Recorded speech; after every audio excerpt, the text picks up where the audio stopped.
Welcome to Extreme Genes, brought to you by the Church of Jesus Christ of Latter-day Saints. Welcome to another awe-inspiring episode of Extreme Genes, America's family history show at extremegenes.com. It is Fisher here, your radio root sleuth, on the program where we shake your family tree and watch the nuts fall out. And this episode is brought to you by BYU TV's Relative Race. Nice to have you along, Genies. We have some great guests today. One of them is Gretchen Jorgensen. She's with Legacy Tree Genealogists, and she's going to talk to us coming up in 9 or 10 minutes or so and talk about maximizing your DNA matches on ancestry.com. There are lots of little tools there that a lot of people don't know about. You're going to find out more about that from Gretchen. Then later in the show, Tara Bergson will be here talking about 2019 Roots Tech. Yeah, it's coming right up, and there are a lot of changes happening this year.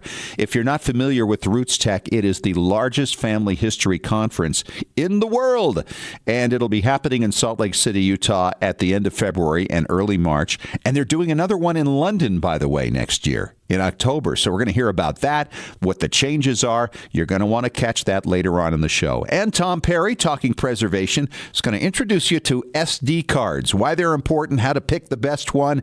It's all coming up at the tail end of the show. Hey, we're having a lot of fun with our weekly Genie newsletter. If you haven't signed up for it yet, it's really easy to do. Just go to our website, extremegenes.com. You can also sign up through our Facebook page.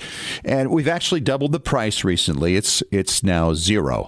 $00. But nonetheless, lots of links to great stories you're going to enjoy, past podcasts, and a blog from me as well. And it comes out once a week. So get signed up. We would love to have you as part of our weekly Genie family. And don't forget to sign up also for our Patrons Club, where you can support the show and get all kinds of great benefits. Sign up also at extremegenes.com. But right now, let's head out to a very happy David Allen Lambert, who's cheering on his Boston Red Sox. Let's see how it's going for the chief genealogist of the New England Historic Genealogical Society and AmericanAncestors.org. Well, it's going really well in Beantown for anybody who's a member of Red Sox Nation. I'll tell you, that was quite a beating the Yankees got in the Bronx by our boys from Beantown. Yeah. I don't want to hear about that. All right, let's just... Oh, come on, you're a Mets fan. What do you care about the Yankees? Yeah, well, it's New York. You know, what can I tell you about that? By the way, congratulations to my friend David. He's got a book out that's been around forever. It's called A Guide to Massachusetts Cemeteries, and it just was released in its 3rd edition. And I know that helps out a lot of people. You started that when you were really young, didn't you? Right out of high school. Started as a Rolodex. So, yeah, the 3rd edition just went to the printer last week. So just in about a month, we'll have it here at American Ancestors. But I'm really proud of it. It's gone from a Rolodex to being a book over 300 pages long now for every cemetery in every town. Awesome. Very nicely done. All right, let's get going with our family histoire news today. Where do we want to begin, David? Well, we're going to begin in Sweden with a really cute story. 8-year-old Saga is a young lady who went out into the middle of the lake. She found what she thought was a stick, put it aloft, and she was holding a 1,500-year-old sword. Wow. It's amazing. They're calling her the Queen of Sweden because the Lady of the Lake gave her this sword. It's an amazing artifact of pre-Viking era. They kept this location secret because they wanted to go back and have the museum look for more artifacts, and they found a brooch and some coins. So the level of the lake had been down, and they're assuming that this may have been an area where their sacrifices were taking place 1,500 years ago. Isn't that something? So, and they actually had traces of leather and wood, meaning the sheath was still on the sword. So they're in the process of restoring it. They've got it at a museum over there, and you'll be able to see it probably in about a year when they make sure that everything's stabilized and they've got it looking the best it can look. Especially since it's been in the water for 1,500 years. It probably has to have a little bit of work done to it, that's for sure. Unbelievable. Well, then listen to this story. Now, this is about DNA-infused tattoo ink.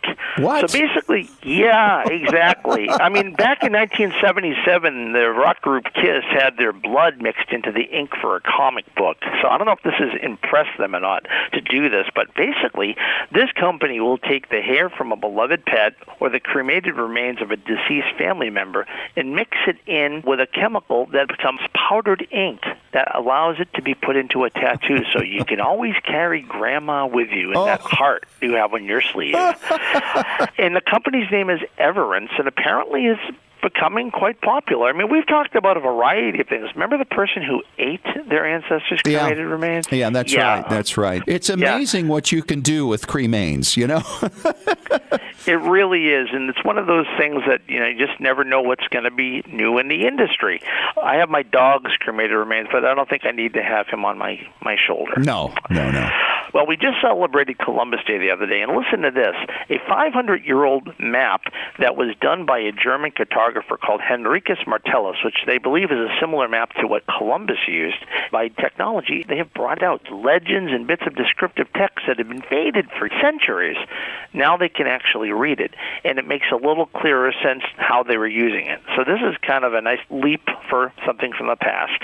Wow. The discoveries just keep on coming. They really do. Either they're being pulled from a lake or they're being pulled from a scanner. By the way, if you go to ancestrycom, you'll find a link to the story about twins separated at birth. In fact, it talks about 15 people who went looking for their twins and 5 who chose not to. My blogger spotlight this week shines upon Rakia Nance, who has a blog called the laconfidential.wordpress.com. In this blog, she talks about her African-American ancestors from Davidson County, Tennessee, going back to a Henry Nance, who was a slave that had been a runaway and who died back in 1926.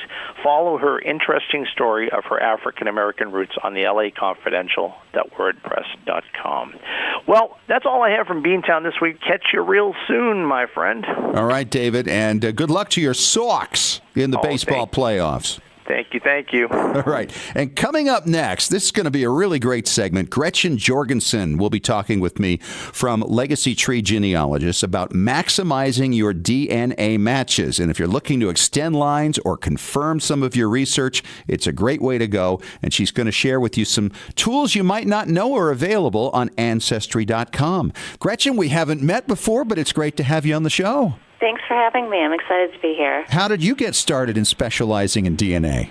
Well, about 3 years ago, my husband and myself tested with Ancestry DNA, and I mostly just wanted to see what all the fuss was about because I was hearing about DNA testing on message boards, Facebook groups, and I didn't have any particular issue I was trying to solve. I just kind of wanted to see what the results looked like. And when we got them back, it was just really fun. There were some names that I recognized, and we were able to kind of fill in some holes and some lines that had been brick walls. So that's how I got going. Yeah. Yeah, the brick wall breakthrough is always fun, isn't it? And DNA is the ticket for an awful lot of lines like that, or at least confirmation, right, of what you're looking for. And that helps so much. So you've recently written an article, which is on the blog site for legacytree.com, about understanding your ancestry DNA match results. And I thought maybe this would be a great opportunity for you to share some of those points, because I think a lot of people would like to have a better experience. Sure. Yeah, and I think that the results can be overwhelming at first, especially for people that maybe don't know so much about their family history to begin with, or, maybe you only know back through their grandparents or great-grandparents. And if your matches are more distant than that, it's not atypical to not recognize anybody when you first look, and that that's not really a comfortable feeling, I think, for most people.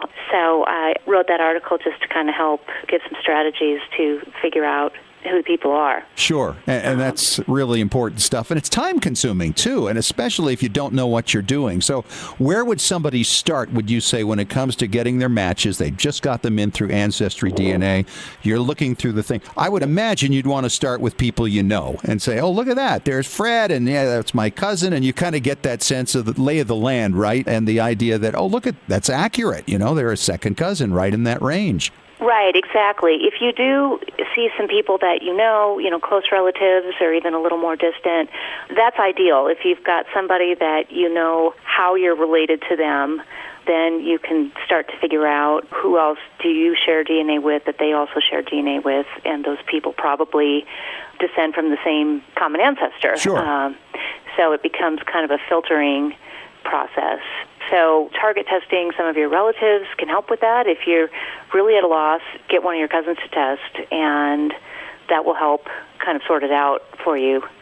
I mean, I don't think there's any more important button on the Ancestry site than that shared match button, right? I agree. Yeah, absolutely. That's the key thing that I use all the time in my work, trying to find people's families, and understanding those shared matches is of paramount importance. It's really complicated sometimes, though, when you start going from, okay, well, I've got a match to this one, and I still am not recognizing. You go to the matches of the matches, and sometimes you can start to break it open that way. Have you had that experience? I have. That's something that you need to be a little bit careful with. You don't want to take too many hops and assume that the person is still related to the first person that you started with, especially if you've got colonial U.S. ancestry with a lot of matches, that sort of thing. But I do that all the time with my own matches. If I find somebody that I don't recognize, I will mark in the notes field matches known, Smith, Jones, descendant, or whatever line they are, and then I'll look at the shared matches with that person, and I will say match to matches of something. I typically don't go any farther than that in my own research, but eventually that information can be really helpful because, especially if you're working with more distant matches, not everybody's going to match everybody else, but that doesn't mean they're not related, if that makes sense. And that makes a lot of sense. There are a lot of little tools on Ancestry, I think, that are underutilized that I think are really helpful. And you just mentioned one of them. That's the little note area for matches. And people are worried maybe that some of these people will see that, but of course you can't see that. It's just for your own personal notes on your own account. Right. And you can mark all kinds of stuff there, which means you don't have to click into that to see how they're related. Just click on the notes and you'll see the whole thing. You can put in there how many centimorgans you share, who you think this person might be related through, what the common ancestor might be, what the relationship is. I'll often put in, 3C, 2R for third cousin twice removed or something like that. And by keeping track of that, it just makes it a whole lot easier than going through and go, now where did we tie to that person again? Right.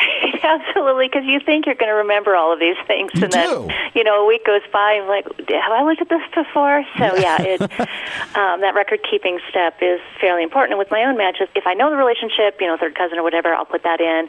I'll put the number of centimorgans that we share, so I don't have to look that up again. Right. Common ancestors if I know it, and then I will put in my match's entire ancestral line from the common ancestors to themselves. Those are nice things to not have to keep looking up again and again and again. Right. Yeah, absolutely. One thing I just wanted to add, you talked about not having to click into the match and being able to look at the notes from the main page, and there is an extension for the Chrome browser called MedBetter DNA that makes that even easier, that you don't even have to click on the little notes icon.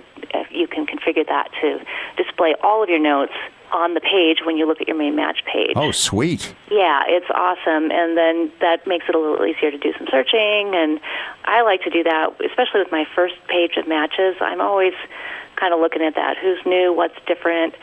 Who don't I know who they are? Those are the ones that really kind of get under my skin. If it's somebody that's in my first 50 matches that I don't know who they are, when I can see all the notes, then I can see who I don't know. And those are the ones that I kind of tend to focus on a little more. I'm talking to Gretchen Jorgensen. She's a DNA specialist with Legacy Tree Genealogists. And Gretchen, how far back do you typically like to research your matches? Well, it kind of depends on how closely related they are to me or to the person that I'm researching. So, if they share 60, 70 centimorgans, they're probably a third cousin, and so I want to go back at least to their great-great-grandparents.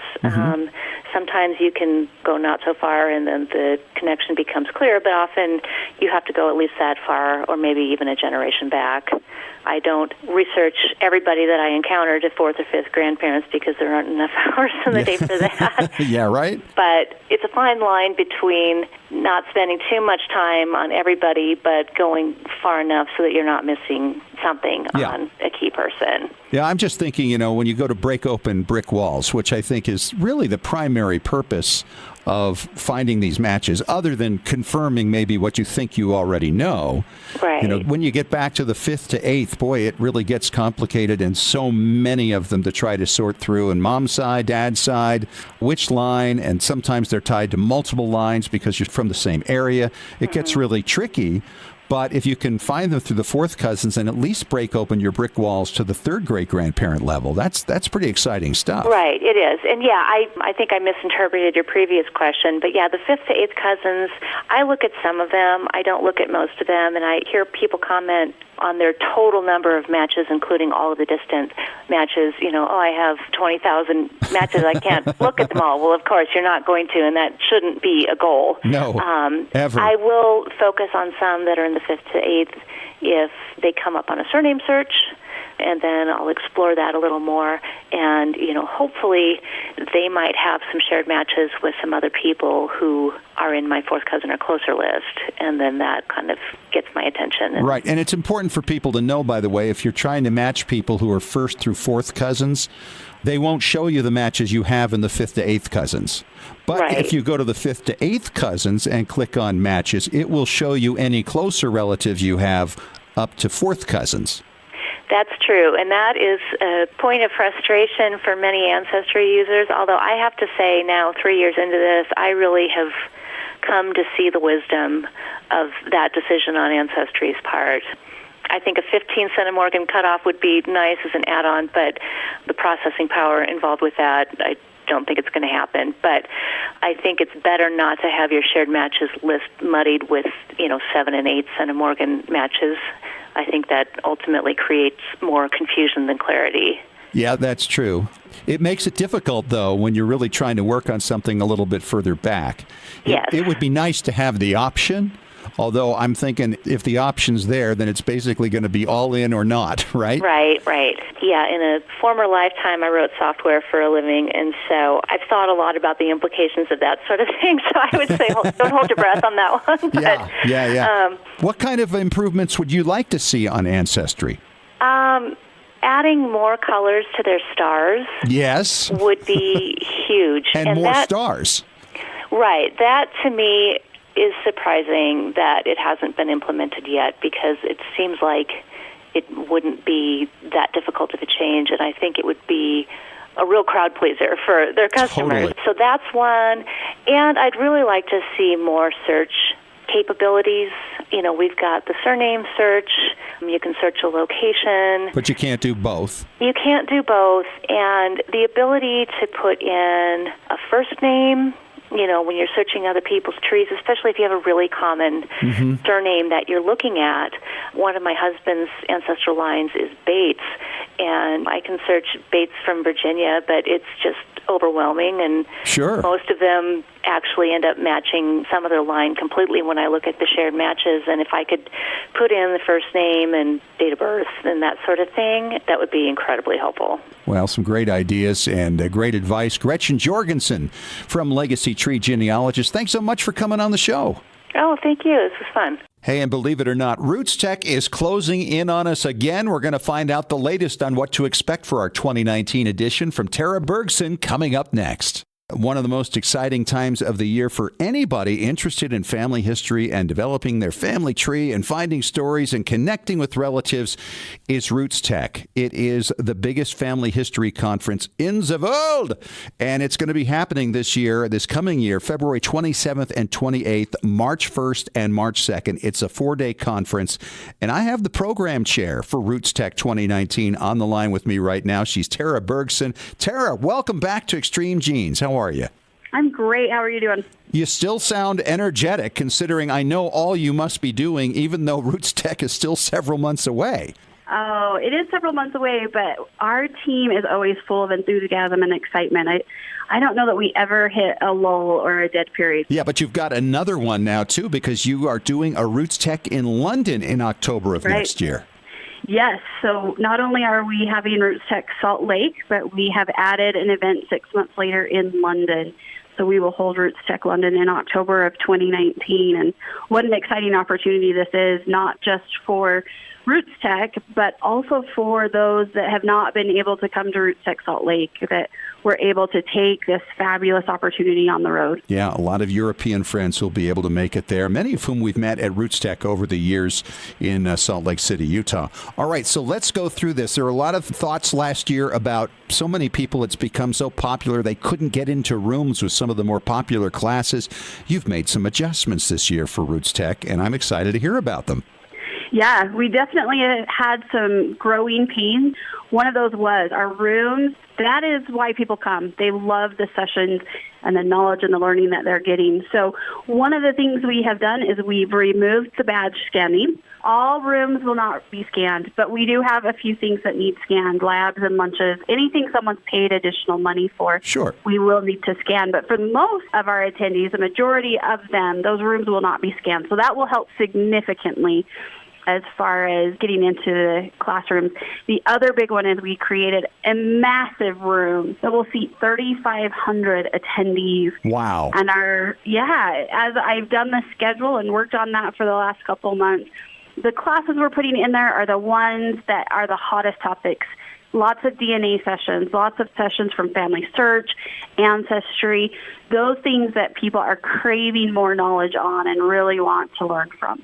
And then I love what you've gotten going with the power hours. Explain what that's about. So this is a new thing we're adding for 2019.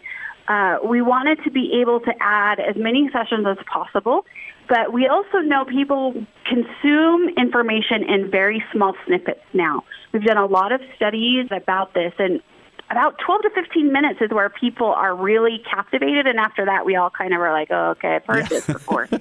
So we're instituting what we're calling power hours. So Thursday, Friday, and Saturday of Roots Tech, we'll have sessions that start at 8 a.m. I know that's super early because it's super early for me. But yeah. But it's okay. Bring your caffeine, whatever it is you need to get going in the morning.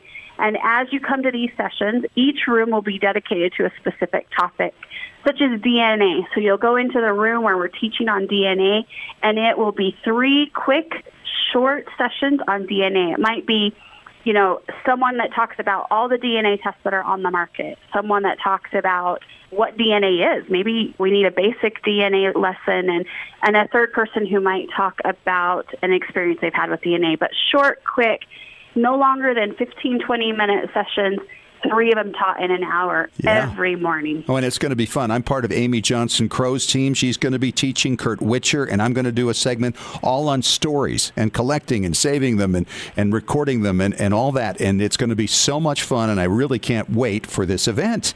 Now, you have another thing here. I love this. You're feeding everybody on the first day of the conference. Free lunch Wednesday. Free Lunch Wednesday. We know that getting food at the Salt Palace is a struggle, and because you are in Salt Lake in the winter, it's a little cold and chilly to walk around downtown Salt Lake.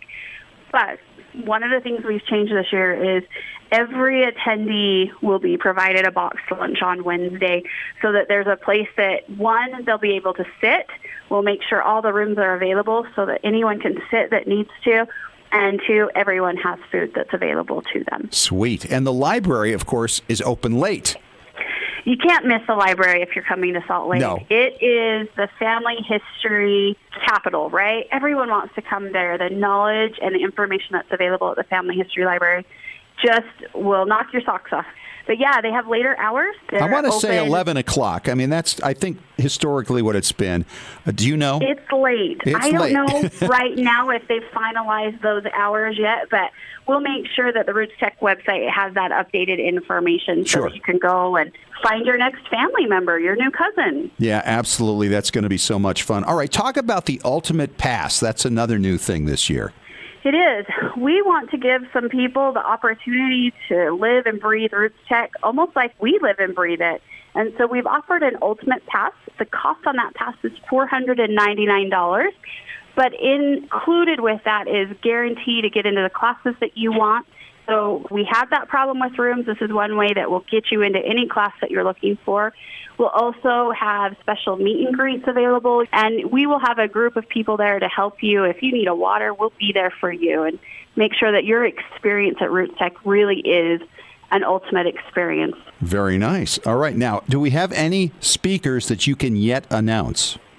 Well, Steve Rockwood, of course, is on the docket as our CEO of Family Search. He'll kick off Roots Tech on Wednesday, and he will be joined by a group called Edge Effect. They're an a cappella singing group, and they'll bring in some fun and excitement during our opening session on Wednesday. We have kind of tweaked our keynotes this year. Our schedule, because of the power hour and some other things, we decided to move our keynote session from opening each day to the lunch hour. So all of our keynotes will be at 11 a.m. instead of at 8:30 as in previous years. The only one that's different is on Wednesday, of course, we'll end the day with Steve Rockwood's keynote and Edge Effect. And then, of course, we'll go into the opening of the expo hall for that 2-hour preview on Wednesday evening. But all other keynotes will be at 11. And my good friend Jason Hewlett is going to be emceeing most of those events in the big hall, so that is going to be so much fun. And Tara, by the way, you have a special code for Extreme Genes listeners, and I love that. What do you got? We do. We have a 10% off anytime you register between now and the conference. You can come and register on site if needed. They'll receive 10% off the current price. And that code is 19interview. And interview is all capitalized. So it's 19interview. Sweet. And that's at rootstech.org, yes? Yes. Just click on the registration button in the upper right-hand corner. Perfect. How many booths are we looking at this year, by the way? For people who've never been to Roots Tech, I mean, the expo hall is just packed, and it gets bigger and bigger every year with new products and new ideas and new experiences for you to enjoy as well. And then, of course, the big family day is still in effect for Saturday, yes? Yes, we're still having Family Discovery Day on Saturday. Those tickets are going faster than normal, as all of our Roots Tech tickets are this year. It's been a great year so far, but yeah, 300-plus booths in the expo hall. It's massive in size. It continues to grow. It will more than likely sell out, so if you're an exhibitor looking to come to Roots Tech, you need to get that application in quickly so that you don't miss out on a booth at our expo hall. She is the program chair of Roots Tech 2019. She's Tara Bergson. And Tara, I can't wait. Roots Tech's coming right up. It's going to be a great time again. Thanks so much. All right. Thank you, Tara. Talking preservation with Tom Perry from tmcplace.com, our preservation authority. How you doing, Tommy? I'm super fabulous. Yes, you are. And here we go. The holiday season really is upon us right now. I mean, it's just crazy. Here it is, October, and yet we've really got to be thinking about these things because family history gifts are not normal Christmas gifts or holiday gifts. You got to put a lot of thought into them. You've got to put a lot of effort into them. There's often a time lag in between planning a project, executing it, putting it together, and creating the gift, and then figuring out how you're going to deliver that gift, right? Exactly. That is so true. And a lot of things we need to really remember is remember in the old days, we bought a toy for one of our kids and they got it. They were so excited. And then batteries not included. Yeah, right. You didn't have the batteries. That's true. And so the same thing goes with storage, whether you're making brand new memories or whether you're taking old memories and making them available to other people. One of the biggest things we deal with today are SD cards. SD card is like a portable disc type thing, but they're very, very small. Almost every camera takes them. Computers you buy nowadays, whether it's a Macintosh or PC, has little slots to put in SD cards. Almost every camera now takes SD cards. A lot of people have smartphones and they think there's no slot for an SD card on my phone, so I guess it doesn't affect me. Well, you can buy adapters that plug into the bottom of your iPhone, your Android, and then put an SD card in it, so that makes it really easy to share things. Boy, that sounds so much easier than the process for a lot of storage. And a lot of the solutions, of course, have more to do with the cloud. So what's the advantage of an SD card over cloud storage? Well, the thing with an SD card is instant, and it's not just for storage. An SD card is actually what it writes to. If you have a video camera and it doesn't have a built-in hard drive, it writes to the SD card. And there's so many different flavors of SD cards, you need to make sure you have the right one, because if you go to something really important, like a big Christmas party, and you have the wrong SD card, you can't say, oh, hey, let's do the party in an hour from now. I need to run to the store and try and find one that's open with the right SD card. All right, so there are different types of SD cards. So how do these apply? Okay, basically, there'll be printing on them that helps you a lot. There'll be like SC, HC, XC, which stands for standard capacity, high capacity, extended capacity. If you're just storing small things, you don't need a big fancy one. But if you're shooting video, if you're shooting something like photos that have 4K or something that's going to take a lot of memory, then you want really, really fast cards. Like I always use at least an XC, which is 32 gigabytes to an entire terabyte on one little SD card. And the thing I like about those, it stores it in a format that's called exFAT, which is how we always do videos for people that want to be able to take their old film and edit it on their computer, because it does the best storage and it's really, really fast. Wow. So we have these different sizes then. What do you think would be the most appropriate if you were shooting, say, a family history interview with grandma or grandpa? That's a good question, because everybody understands CDs and how audio works. For instance, like a standard CD records at like 150 kilobytes per second. And if you find an SD card that has 8X on it or 10X or 14X, it means it goes that much faster than a CD. So if you're recording only audio, about anything with an X after it is going to work. But I'm the kind that always wants to make sure the glass is a little bit over half full. So I go with the XCs, because I know for sure I'm going to get the speed I need, even where in most situations an SC will work. And another thing you need to be careful of, always check the card in your camera before you use it, because most SD cards come from Panasonic, Toshiba, or SanDisk. They're the biggies. And if you use the wrong card, it may not even work in your camera. So always test drive it before you plan on using it. Oh, boy, that would be the worst, right? You set up the whole interview thing, you've planned weeks in advance, and then the SD card doesn't work. Exactly. So talk to us about speed now. You've talked about size and storage and speed, and these things somehow have to come together. And once again, an SD card is a tiny little drive, essentially, right? Exactly. In fact, anybody that owns a smartphone actually has an SD card type of thing inside the phone that tells it this is your phone number, this is how you work. But they can only be used through AT&T or whoever your provider is. Where an SD card is built on the same principle, but it can be a storage device, it can be a temporary holding device, it can be a lot of different things. And in the first segment, we talked primarily about size, which size really does matter when you're talking about SD cards. We also need to talk about speed, because if you have a great big huge card, but yet you have a really slow speed and you're trying to do like 4K video or film, it's not going to work for you. So that's why the evolution of SD cards came up with the designations of C as in Charlie, U as in Universe, V as in Victor. If you see a C with like a 2, a 4, a 6, or an 8 in it, it means that's how many megabytes per second it will record. If you go to the next step, which is the U, you'll have a 1 or a 3, which usually means 30 or 10 megabytes per second. If you go to the Ultra, which is usually a V as in Victor, you'll see a 6, a 10, a 30, a 60, or a 90 inside the V, which means it's like 90 megabytes per second. So that's screaming fast if you're doing 4K video. Again, if you're just doing audio recording and you've got a little recorder that takes SD cards, you can get by with the slower speeds because you're just doing regular audio.